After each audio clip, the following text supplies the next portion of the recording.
தமிழகத்தில் இந்து கோயில்கள் மட்டுமே அரசின் கட்டுப்பாட்டில் உள்ளது.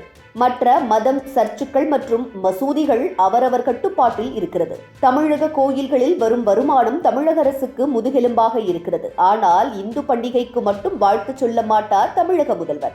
இந்த நிலையில் அனைத்து கோயில்களின் வரவு செலவு கணக்கையும் அறநிலையத்துறை இணையதளத்தில் PDF வடிவில் வெளியிட உத்தரவிட வேண்டும் என சென்னை ஹைகோர்ட்டில் மயிலாப்பூரைச் சேர்ந்த TR ரமேஷ் என்பவர் தாக்கல் செய்தார். அவர் தனது மனுவில் இந்து சமய அறநிலையத்துறை சட்ட விதிகளின்படி அறநிலையத்துறை கட்டுப்பாட்டில் உள்ள ஒவ்வொரு கோயில்களின் வரவு செலவு கணக்கை பொதுமக்கள் பார்வையிடும் வகையில் ஆண்டுதோறும் வெளியிட வேண்டும். ஆனால் கடந்த 40 ஆண்டுகளுக்கு மேலாக கோயில்களின் வரவு செலவு கணக்கை வெளியிடவில்லை. இதற்கிடையே கோயில்களின் வரவு செலவு கணக்கை தணிக்கை செய்யும் பொறுப்பை தமிழ்நாடு நிதித்துறை வசம் ஒப்படைத்து கடந்த 2021ஆம் ஆண்டு அரசாணை பிறப்பிக்கப்பட்டுள்ளது. இதற்காக கோயிலின் மொத்த வருமானத்தில் 4% தணிக்கை கட்டணம் வழங்க வேண்டும் என்று கூறப்பட்டுள்ளது. 1986ஆம் ஆண்டு முதல் கோயில்களின் வரவு செலவு கணக்கில் சுமார் 10,80,000 ஆட்சேபனை கேள்விகள் தணிக்கையாளர்களால் கேட்கப்பட்டு இதுவரை தீர்வு காணப்படாமல் உள்ளன. அதாவது 1549 கோடி ரூபாய் அளவுக்கு இதுவரை தீர்வு காணப்படவில்லை. அது மட்டுமல்ல, அறநிலையத்துறை அமைச்சர் அதிகாரிகளுக்கு கார், ஜீப் வாங்குதல், அறநிலையத்துறை ஆணையர் அலுவலகத்தில் கழிவறை கட்டுதல், லாரி மூலம் தண்ணீர் வாங்குதல்,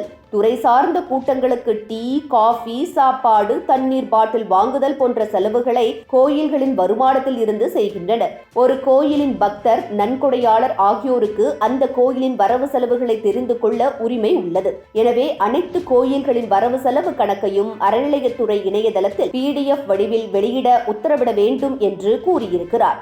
இந்த வழக்கு நீதிபதிகள் R. சுரேஷ்குமார், S. சவுந்தர் ஆகியோர் கொண்ட சிறப்பு டிவிஷன் பெஞ்சில் நேற்று விசாரணைக்கு வந்தது. அப்போது கோயில் வரவு செலவு கணக்கை வெளியிடாததற்காக அறநிலையத்துறைக்கு நீதிபதிகள் கடும் கண்டனம் தெரிவித்தனர். தமிழ்நாட்டில் இணை கமிஷனர் நிர்வாகத்தின் கீழ் 11 கோயில்களும், துணை கமிஷனர் நிர்வாகத்தின் கீழ் 9 கோயில்களும், உதவி கமிஷனர் நிர்வாகத்தின் கீழ் 30 கோயில்களும் உள்ளன.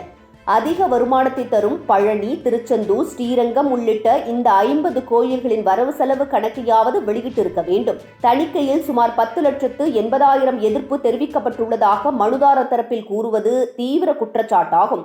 இத்தனைக்கும் அனைத்து கோயில் வரவு செலவு கணக்கை வெளியிட வேண்டும் என்று அதிகாரிகளுக்கு அறநிலையத்துறை கமிஷனர் கடந்த 2024ஆம் ஆண்டு டிசம்பர் 19ஆம் தேதி சுற்றறிக்கை அனுப்பி உத்தரவிட்டுள்ளார். அதன் பின்னரும் இதுவரை கணக்கை வெளியிடவில்லை என்று நீதிபதிகள் தெரிவித்தனர்.